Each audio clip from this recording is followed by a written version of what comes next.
My country people, ADC lost on this one. Goodluck Jonathan did not really know if this saga is really coming. Alright, please like this video, share, don't forget to subscribe. Thank you. The issue of former President Jonathan, I have 2 or 3 concerns. Right. Number one, the people who ensure that he does not get the second time in court, are the same people that are now calling him to come and contest. Where is the trust?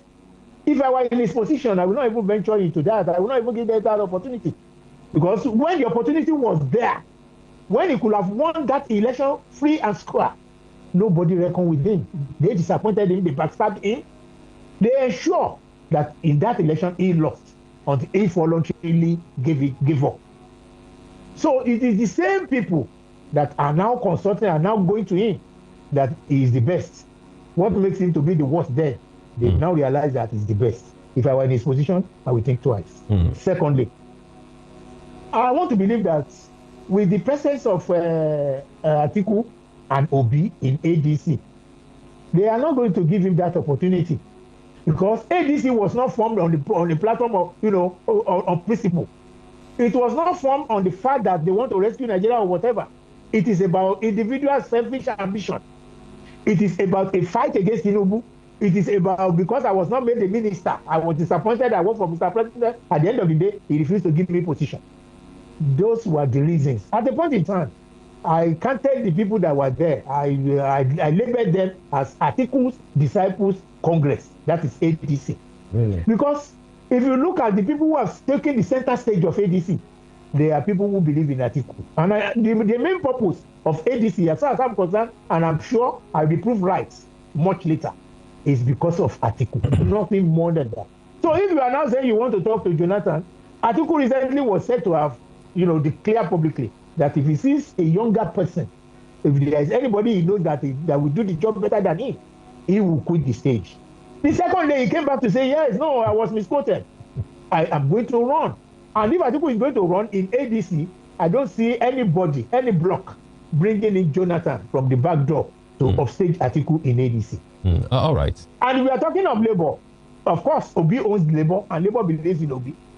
And recently, I read something that it's most likely that Atiku and Obi will pair together.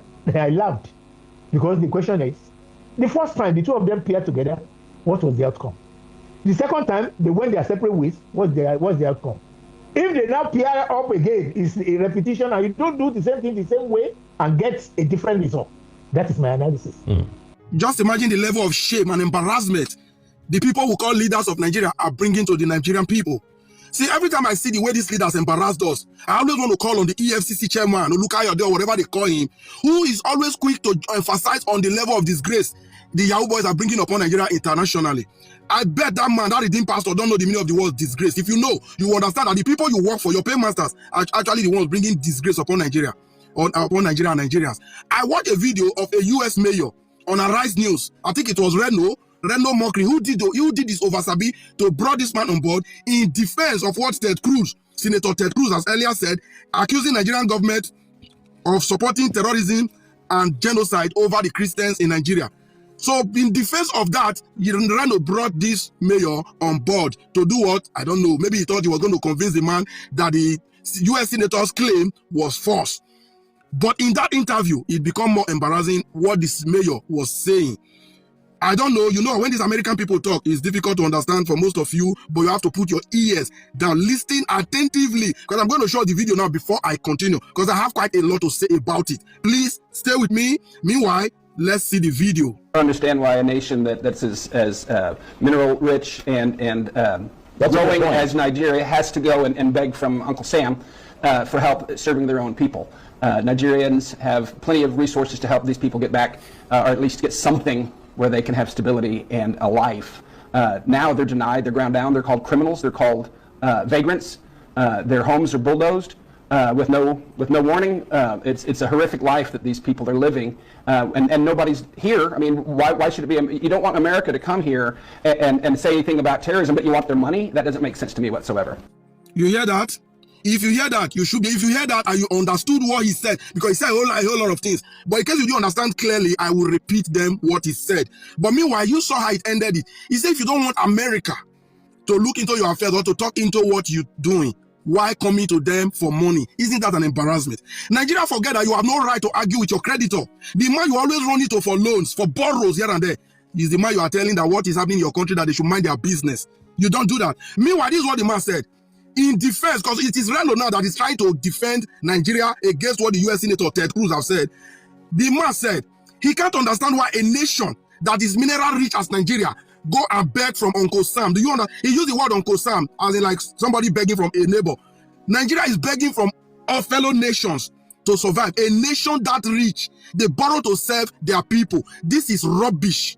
This is rubbish. He said Nigeria have plenty of resources to help their people have stability and life. That is what other countries see Nigeria. But is that the case? Of course not. See, you see when this Nigerian government are misbehaving, they think it is only Nigerians that are seeing it. Every now and then it's demolition here and there, either for political reasons or for individual witch hunts. This man went out, he said they bulldoze their homes without warning. Nigerians live a horrific life. That was what the man said. This is just even in addition to the genocide claim that Nigeria is trying to defend. They just made it extremely worse. He said, why would you not want America to talk about happenings in Nigeria, but you want their money? That is the part I found very embarrassing and insulting to us as a nation. If we have leaders that have shame, with statements like this, they should bury their head in shame. I think these are more reasons why our president can't even go to US and have any form of debate with these senators or any member of their cabinet in government. He dare not. You cannot ask. Tinubu and his government cannot go to America and discuss the state of affairs in Nigeria. They cannot answer questions. It is not here that one minister will be telling Rufai, who are you? Who are you? You go there and tell the people not to poke nose in Nigeria affair, but you go there for money, right? It's very, very embarrassing. Doesn't make sense. You don't want Nigeria, you don't want America to look into the affairs of Nigeria, but you want their money. How does it make sense to you? About Zuo. So it is really unfortunate. All this reaction was in response because Nigeria is trying to defend what Ted Cruz, the US Senator, have earlier said, that Nigeria government is supporting terrorism and facilitating Christian genocide, which is also fact. The only thing the Nigerian government added that this US Senator didn't say was the genocide was not just only on Christians, but including the Muslims. They ignorantly thought they were proving the man wrong, but they never knew they were further shooting their own selves in the leg. Somebody is accusing you of buying only the Christians, but you went on your own to say, no, it's not only the Christians, so we are also buying the Muslims. When you have leaders that don't have sense, you are finished as a country. And these are the people we look up to take us to wherever. It's very, very unfortunate and quite sad. Well, my Nigerian people, that's where we find ourselves. We find ourselves with the worst set of leaders, a nation this blessed, having the best of mineral resources, but with the people suffering, multiple taxation, being looted, the people suffer, and yet majority of the citizens are moron, are not living things because they don't have sense. That is why they could have leaders like this, because these leaders still have organic supporters. I don't see anybody who is sane and can be seen as a living thing supporting the current crop of leaders that is bringing this embodiment of embarrassment upon a nation this blessed like Nigeria. Only a non-living thing can actually be involved in an act like that. So I don't know what your thought and opinion are, but whatever you think, use the comment section. America must look into our affair, and Nigerian politicians must always go to America to engage them in conversation. Let the embarrassment get really worse.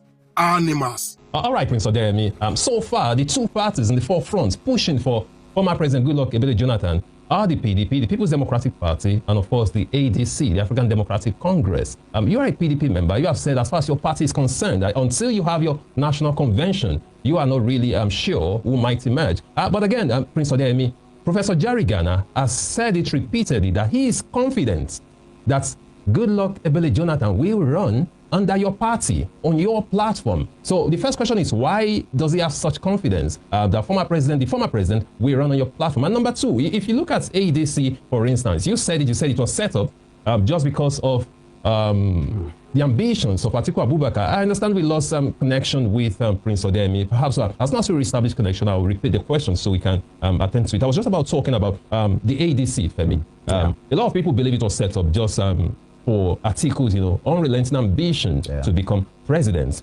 Now, Goodluck Ebele Jonathan is claiming that he is under pressure from some politicians, from some stakeholders to join the ADC. We also understand that he's been making some, having some meetings, making some political moves, but it seems as though he's trying to get an automatic ticket. That's the point. That's the point I'm trying to bring out for both parties. For both the PDP and the ADC, is as if Jonathan is simply, trying to play his game. So, hello, Prince Odeyemi, are you back with us? I'm back. I'm so sorry. All right, so let me go back to the question. I was just talking about the ADC, and we understand that Mr. Jonathan has been meeting with some people, and we also understand that it seems as though he's just trying to play his game such that he might get an automatic ticket, either from the PDP or from the ADC. Let's take the ADC, for instance, with someone like Atiku. Do you think that will ever happen? And even in the PDP, do you think Mr. Goodluck Ebele Jonathan or Dr. Goodluck Ebele will ever get an automatic ticket? And again, why should he and some other politicians be trying to push for automatic ticket? Why can't they just go and slug it out at the primaries of those political parties? That is exactly my belief. That is exactly my belief. I don't see him as winning, as coming into PDP to snatch the tickets. Already you have heard about Seyi Makinde saying that he is interested in the Guba race, in the presidential race. And by their own calculation, he's pairing with Bala. The two of them will work together to ensure that no Jonathan is brought behind the back to come and be the candidate. So by and large, I don't see Jonathan operating in any of the political parties. Well, some individuals may have interest in him. Some individuals may believe in him. But the point is, there are too many obstacles and hurdles he has to cross if eventually he decides on his own to come and contest. So as far as PDP is concerned, it's not going to be, I'm not predicting and I'm not saying outrightly that he cannot or he will not be the candidate. No. But what I'm saying is, I see a silver, very, very remote chances for him to emerge in PDP. So no chance of automatic ticket for him in the PDP? No, there won't be any chance for automatic ticket anywhere. There's nothing like automatic. If there is consensus, that is, all opinions agree that he should be our candidate, let's assume, you will see going into the election proper, just to convince the INEC and, to fulfill all righteousness, all constitution righteousness, that yes, we truly want this to be our sole candidate. All right, Prince. Yeah, how about the ADC? Yeah, how about the ADC? Do you see someone like Atiku ever stepping down for someone like Goodluck Ebele Jonathan? That is exactly my point. Atiku will not step down for anybody. He has said it openly. Yeah. There's nothing secretive about it. And the ambition of Atiku is his life. He wants to be the president at all costs. And that is why he's trying his best within ADC. He already knows. So where do you see, so where does that leave Dr. Goodluck Ebele Jonathan? Do you see him, let's assume he goes into the primaries with the likes of Atiku, Rotimi Amici, do you see him ever beating Atiku at the primaries? But a lot of Nigerians are saying the primaries will be dollarized. That's the language being used. So do you see him, emerging victorious at the primaries? I can't say outrightly that he cannot emerge victorious, but it will be too tight. It's remote. It's not something that is going to be easy. And I don't see Jonathan going into any competition with anybody. Jonathan, before they announced the presidential election, he already gave up. And on this too, by the time authentic criticism comes in, he's going to chicken out. All right. Jonathan is not somebody that has the liver to withstand, any... So you're saying Goodluck Jonathan, with its antecedent, is not a regular Nigerian politician? No, he's not. He's not. You can see from his personality. Being taken from what you have said today, you even said the ADC, as far as you are concerned, was set up for the ambition of Atiku, isn't it? Exactly. So there is no way any Goodluck Jonathan or anybody will emerge easily from that party.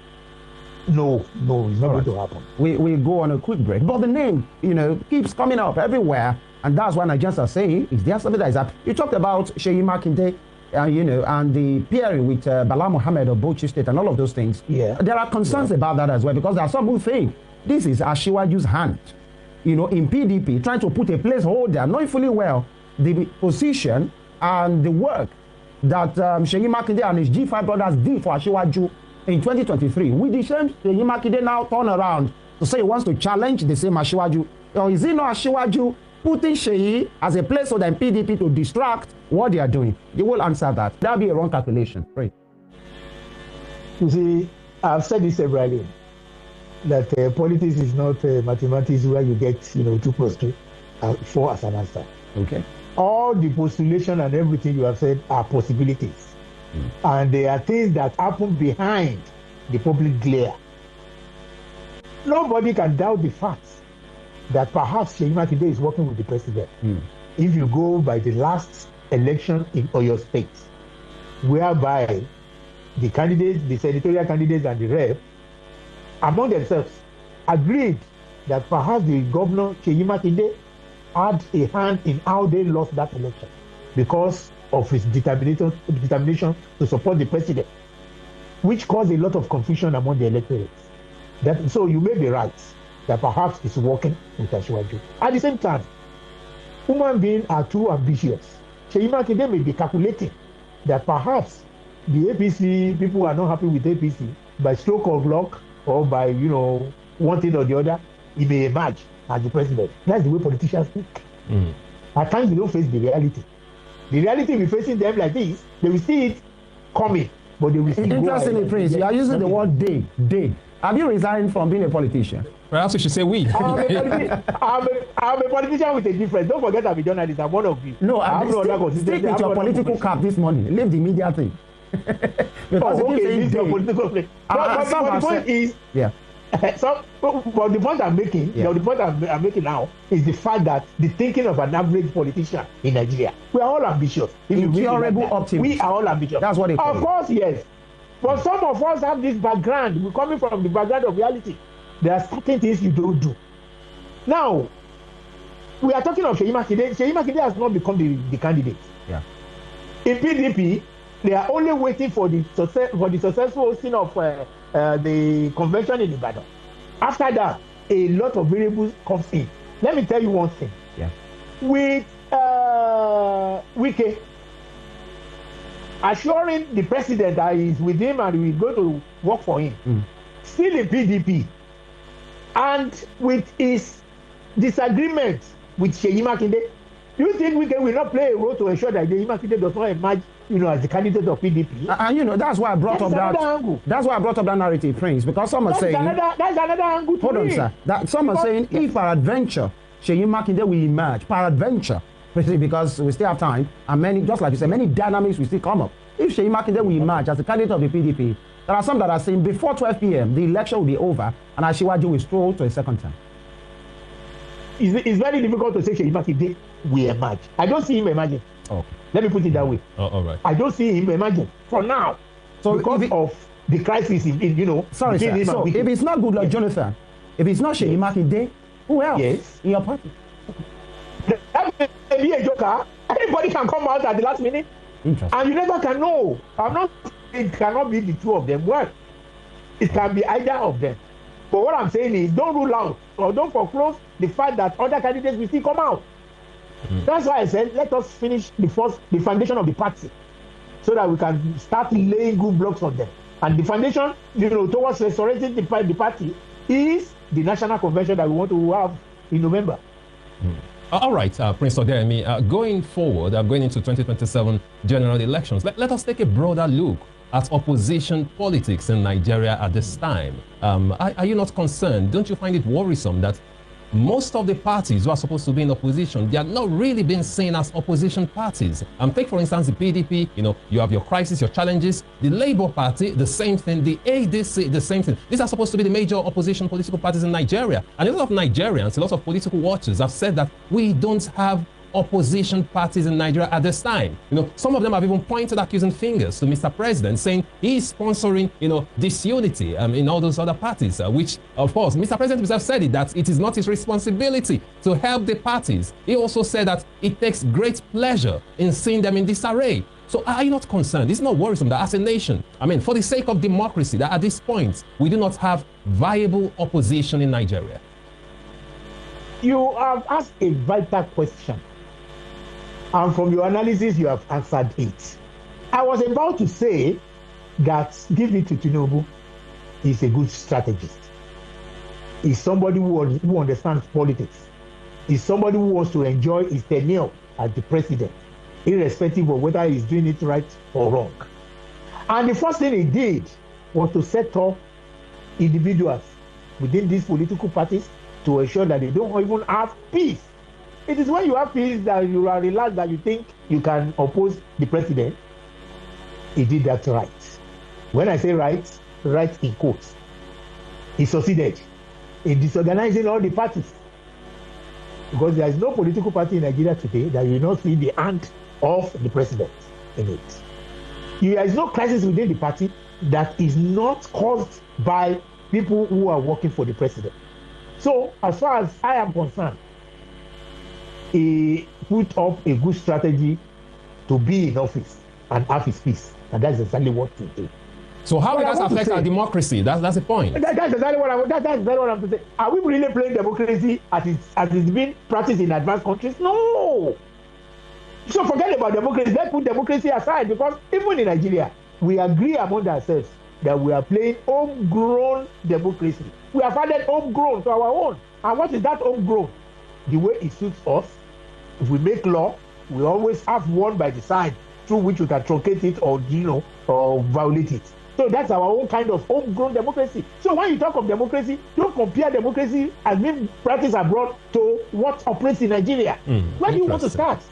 I live abroad, I'm a voter there. You interact, and you only vote on the basis of the promises made through ordinary bills posted to your house. Nobody is coming to give you $. Nobody is coming to give you any money to go and vote for them. You vote based on what you see, the analysis, and the campaign they do. Is that what we rely on in Nigeria with the Boko Sebe?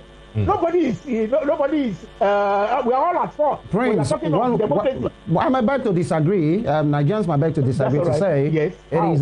It is not just our peculiarity. It is not just we by saying we Nigerians. It is you politicians that got us here. It wasn't supposed to be like this. In the UPN, MPN days, was it the Boko Sebe? It is the like of you and your colleagues across the party that got us here, and now you are blaming the rest of us. This is what you have made of the system, isn't it? Where do you want me to start from? Anyway, let me start from. That you are trying to put this let me start from this quasi-democracy thing on the rest of us. Yes. Let me start from journalism. There are people journalists know within themselves that are bad elements in the society, but they still praise them, they still recommend them to the electorate. Look at what Premium Times did recently by exposing a minister that forged a certificate. That is the responsibility of the journalist, of journalism. But in Nigeria, we have seen journalists that politicians will sit down and say, polish my image. And you know within yourself that this man is not fit to hold any position in society. Or is it the traditional rulers that, we give them a chieftaincy title just because they get money? Is it the electorate that will get money and the Boko Sebe? Or is it the judiciary? So when I say all of us, it is the system. It is what we find ourselves in Nigeria. The politicians and their policies made the people poor. They said the politicians and the policies make the people poor. So you render them choiceless. If the people are poor, so just take whatever you are offering, and they don't want to transform that situation to their generation, then they will not take money and vote for a bad person. For somebody that is hungry. To redefine your destiny. So don't exonerate anybody. I don't even want to go into that argument because there is no way we can finish it. We are all guilty as far as this democracy is concerned. But politicians brought us here. You are not agreeing. How? The politicians that brought you there, are they not elected by the electorate? All right, Prince Odeyemi. Are they not elected by the electorate? Yeah, so according to you, Prince Odeyemi, we are all guilty as Nigerians for the mess we found ourselves in. Yeah, no problem. Yes, I actually agree with you. We deserve the bad leadership we have because at times where we're supposed to stand up, we have failed to do so. But again, Prince Odeyemi, let's look at it from this angle. Oh, I understand we just lost Prince Odeyemi right there. No. Oh, Prince Odeyemi, you're back with us. Oh, all right. Now, let's look at systemic failure in Nigeria. Yes, I'm back. All right. Let's look at failure of, institutions in Nigeria. So far, we've had strong individuals and weak institutions. Look at the EFCC, the Economic and Financial Crimes Commission, and the Independent Corrupt Practices and Other Related Offenses Commission in Nigeria. Recently, a non-governmental organization, SERAP, Socio-Economic Rights Accountability Project, has called on these bodies to start probing governors on what they've done with funds, fuel subsidy funds that were saved as a result of removal of fuel subsidy. Now, Prince Odeyemi, the government has so much money. Okay, the president acknowledged it in his speech, in his independence speech to the nation, saying that Nigeria has saved trillions of naira, which has been disbursed to various arms of government, but it is not trickling down to the people. So, do you really think that the failure of our systems are actually the faults of the people and not that of government and politicians? Well, you say when you say the fourth, can you reframe that last sentence? The failure of our systems in Nigeria, the failure of our institutions, is it not the fault of the government, or will you attribute that to the failure of the people as well? Human created problems. We cannot bring people from Ghana or from Cote d'Ivoire to come and rule us. It is Nigerians. And I'm telling you that we can count on our fingers 10 Nigerians who have so much money and wealth that they can finance the budget of states individually. In a country where this exists, in a country where the system allows an individual to have trillions, where some people cannot even afford a day meal, it's the failure of the system, and it's allowed and created by the system we operate in Nigeria. Abroad, there's no way you can have more than one car. No, you have one, your wife will have one. The bigger your car, the bigger the taxes. And the system is running in such a way that if you want to go from one place to the other, you either go through the bus or through the train. Where are the infrastructures in Nigeria? And like the past leadership, the present leadership, are they even thinking about it? When they come abroad, they behave themselves. They see how things go. But are they trying to replicate such in Nigeria is the question. So we have a lot of issues. There was a time Jerry Ghana in Ghana arraigned past presidents Jerry Rawlings, and ensured that he got Jerry Rawlings. I mean, when he got all the monies and all the wealth they kept and threw it back to Ghana economy, and that's why the Ghanaians we saw in Nigeria that are so bad, that are throwing dresses, went back, and the economy is even better than Nigeria now. So, in as much as you have individuals who are so powerful, who so have this money, whose business you cannot say gave them the money, and we are all cohabiting. Yeah, Prince Adeyemi, the system is wrong. In that case, what can the people do? That's a big question. If the system is faulty, we have weaponization of poverty in Nigeria. What can the people do? I just gave an example. I gave an example of political parties in Nigeria that the people are supposed to choose from. If they are compromised, what can the people do? The people are poor. The people are hungry. Most Nigerians just want to survive. So what exactly do you think the people can do better if the fault is not that of the politicians? I honestly don't want to preach revolution, and I don't want to the people to. I don't want to say yeah, people should go on the streets. What I will say is you have your power in your votes. The issue now is the organized minority.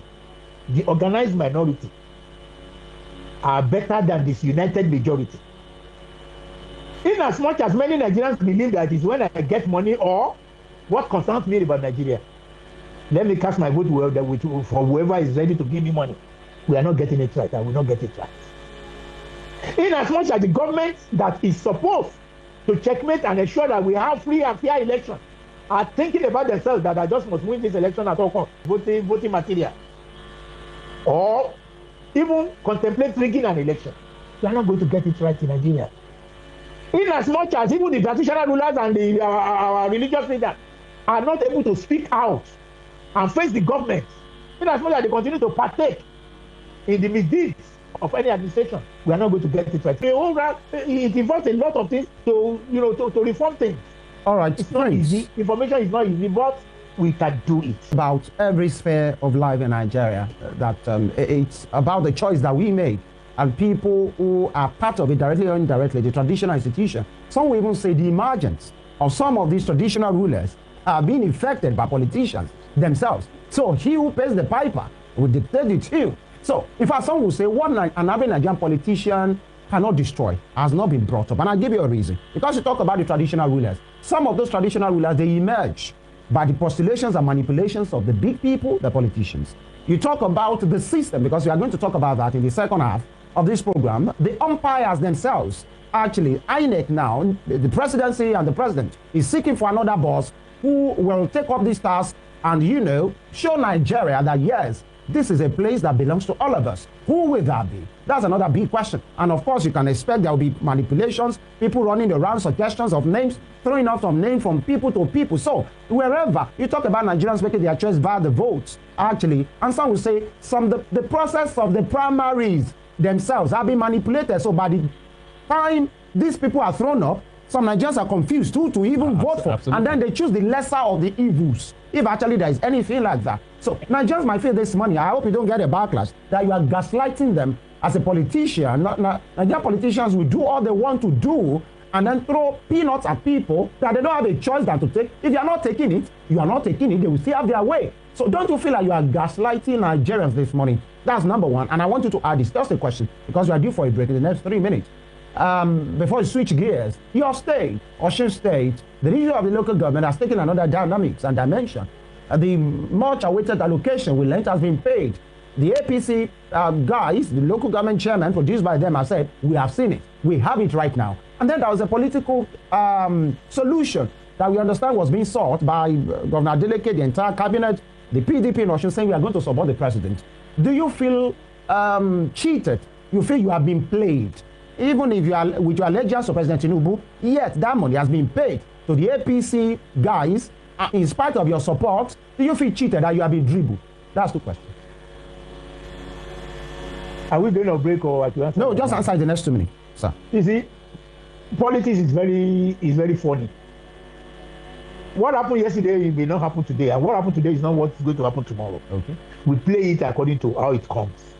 By the time the governor or the PDP said, yes, we are going to support the president, we have our reasons for saying that. And the president who decided to, in fact, the issue of this payment, I still don't want to believe it. Because we have not seen any evidence that this money is being spent. You don't think yes, it's true? It may be in the bank. No, I don't think it's true.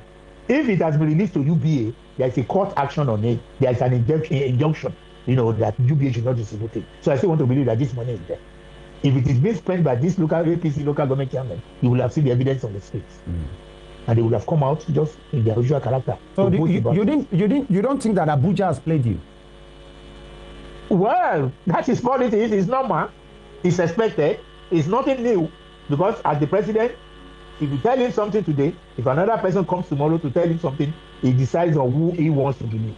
And don't forget the connection between the president and the minister, the former governor of Osun State, Oyetola. So will you and Osun PDP be, review your condition? Review your promise to Abuja or to President Tinubu? Let's leave that until when we get